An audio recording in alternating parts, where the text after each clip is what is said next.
Let's talk about one of the most ancient and honestly most beautiful prayers in the world, the Gayatri Mantra. For millions of people, it's a daily touchstone, a prayer for wisdom. But what if it's more than just a prayer? What if it's something else entirely? I mean, for thousands of years, these exact sounds have echoed around the world. There's this incredible power you can just feel in them. But according to the text we're looking at today, there's a secret hidden right there in plain sight, a deep, intricate structure. And that's the big question for today, isn't it? What if this isn't just a sentence we're meant to understand, but a code we're meant to unlock? Like a piece of spiritual technology designed with an almost mathematical precision. Let's start peeling back the layers. All right, so to crack this code, the first thing we have to do is look at its basic structure. Because this is no random jumble of holy words. No, this thing is engineered. So the first key to unlocking this whole thing is its architecture. The mantra is built from 24 very distinct phonetic units. In Sanskrit, they're called Akshars. And get this, the ancient texts say that each one of these 24 syllables has its own separate existence, its own unique power.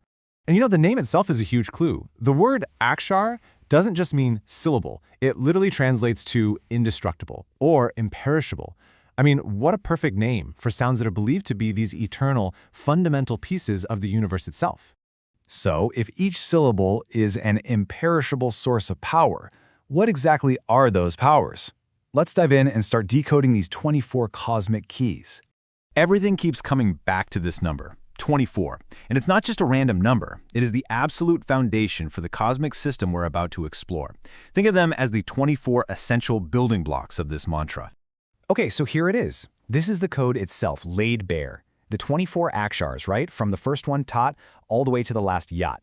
The texts we're looking at say that each one of these is like a gateway, a specific key that unlocks a very particular divine energy or cosmic virtue. Now, this is where it gets even more fascinating. The code doesn't just point to abstract ideas or energies. No, it links every single syllable to this incredible web of divine beings, enlightened sages, and powerful incarnations.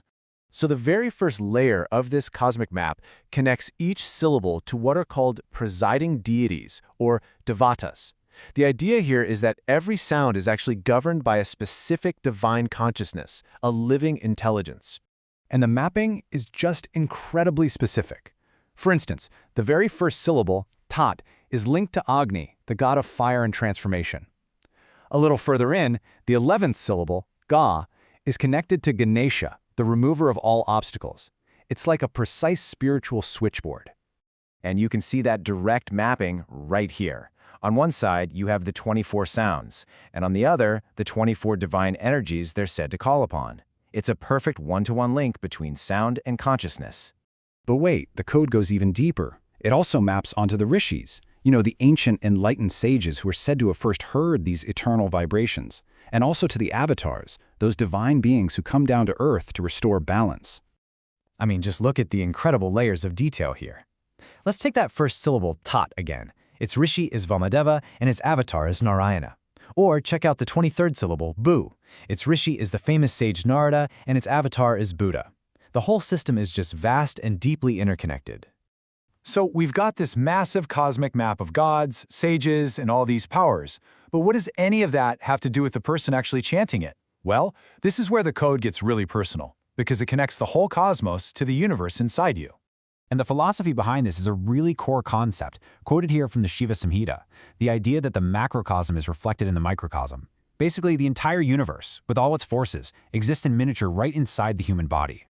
And this isn't just some abstract theory. There's a real practical application for it. It's a yogic practice called Nyasa, and it's designed to consciously place or kind of install the energy of each syllable onto specific points of your body. You're basically activating that cosmic energy within yourself. Here's how it's actually done. A practitioner chants Tat while touching their toes. Then they chant Sa while touching their knees, V for the thighs, and so on. They just methodically move up the body, physically mapping that entire cosmic blueprint of the mantra onto their own form. It's pretty amazing.